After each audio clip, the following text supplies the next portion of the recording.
So the first title that we're looking at here is Exerion. This is Jaleco's first game for the Famicom.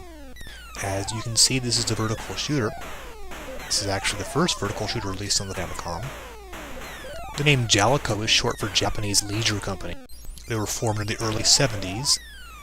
By 1982, they had released their first arcade game with the rather unusual name of Naughty Boy. Now, Jaleco is not really known for having a lot of great arcade titles.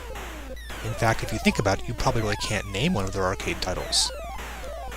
They were successful enough to stay in business for years and years. They're actually still around, still making games. Now, this game is based on their 1983 arcade shooter. We're looking at the arcade version here. It looks like maybe a little bit better than the Famicom version, but it's still not great graphically. Certainly the parallax 3D or pseudo 3D backgrounds look better.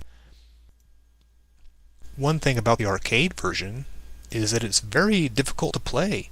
Your ship has like a simulated inertia built into it that makes it steer like a fish. It's really hard to move your ship around.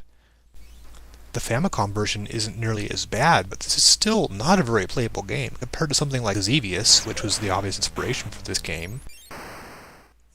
It's rather unenjoyable. The ship does not control very well. Your firing options here are really not that pleasant. It's kind of ugly. Most of the enemies, like these, look sort of like the birds from the Phoenix arcade game.